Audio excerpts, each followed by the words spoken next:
Hello শিক্ষার্থী বন্ধুরা, welcome back to bid English learners. আমি নিয়ে এসেছি তোমাদের জন্য আরও একটি প্যারাগ্রাফ যার নাম হচ্ছে ট্রাফিক জ্যাম। তাহলে চলো দেরি না করে প্যারাগ্রাফটি পড়ি এবং অর্থ সহকারে বোঝার চেষ্টা করি। Traffic jam is a common problem in big সিটিজ and towns of Bangladesh. বাংলাদেশের বড় শহর ও নগরগুলোতে যানজট একটি সাধারণ সমস্যা। It occurs when too many vehicles move on the same road at the same time. একই সময়ে একটি সড়কে অতিরিক্ত যানবাহন চলাচল করলে যানজট সৃষ্টি হয়।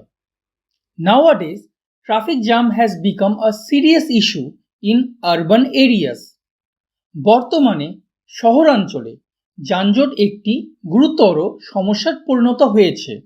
The main causes of traffic jam are the increasing number of vehicles, narrow roads, and unplanned urbanization. যানজটের প্রধান কারণ হল যানবাহনের সংখ্যা বৃদ্ধি, সরু রাস্তা এবং অপরিকল্পিত নগরায়ন। Illegal parking and violations of traffic rules also create traffic jam. অবৈধ পার্কিং এবং ট্রাফিক আইন অমান্য করাও যানজটের সৃষ্টি করে। Sometimes roadside markets and construction work block the roads. কখনো কখনো রাস্তার পাশের বাজার ও নির্মাণ কাজ সড়ক চলাচলে বাধা সৃষ্টি করে। As a result, people have to waste a lot of valuable time on the roads. ফলে মানুষকে রাস্তায় অনেক মূল্যবান সময় নষ্ট করতে হয়। Students, office workers and business people suffer greatly because of it. শিক্ষার্থী, চাকরিজীবী এবং ব্যবসায়ীরা এর কারণে অনেক ভোগান্তির শিকার হন। Traffic jam also causes mental stress and physical tiredness. যানজট মানসিক চাপ ও শারীরিক ক্লান্তির কারণ হয়। Moreover, vehicles stuck in traffic release harmful gases that pollute the environment.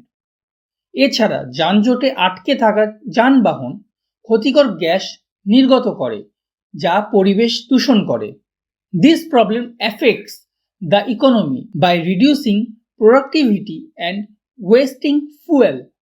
উৎপাদনশীলতা কমিয়ে এবং জ্বালানি অপচয় করে এই সমস্যা অর্থনীতির উপরেও নেতিবাচক প্রভাব ফেলে।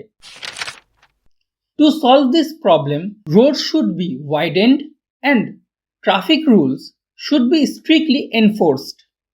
এই সমস্যা সমাধানের জন্য রাস্তা প্রশস্ত করতে হবে এবং ট্রাফিক আইন কঠোরভাবে প্রয়োগ করতে হবে। The government should improve public transportation and create proper traffic management systems. সরকারের উচিত গণপরিবহন ব্যবস্থার উন্নয়ন করা এবং সঠিক ট্রাফিক ব্যবস্থাপনা গড়ে তোলা। People should also be aware of traffic rules and follow them properly. মানুষেরও ট্রাফিক আইন সম্পর্কে সচেতন হয়ে তা সঠিকভাবে মেনে চলা উচিত। If all concerned authorities and citizens work together, traffic rule can be reduced significantly. সংশ্লিষ্ট কর্তৃপক্ষ এবং নাগরিকরা একসঙ্গে কাজ করলে যানজট অনেকাংশে কমানো সম্ভব। Thus, reducing traffic jam is essential for a smooth, healthy and productive life. অতএব সুন্দর, স্বাস্থ্যকর ও উৎপাদনশীল জীবনের জন্য যানজট কমানো অত্যন্ত গুরুত্বপূর্ণ বা জরুরি। তাহলে বন্ধুরা, এই ছিল আজকের প্যারাগ্রাফ। আশা করি তোমরা প্যারাগ্রাফটি বুঝতে পেরেছো, তোমাদের কাছে ভালো লেগেছে। ভালো লাগলে অবশ্যই লাইক করবে। নেক্সট টাইমে তোমরা কোন প্যারাগ্রাফের উপরে ভিডিও পেতে চাও তা আমাকে কমেন্ট বক্সে জানাবে এবং নিজের বন্ধুদের সাথে অবশ্যই এই ভিডিওটি শেয়ার করবে। ভালো থাকো, সুস্থ থাকো, দেখা হবে নেক্সট ভিডিওতে।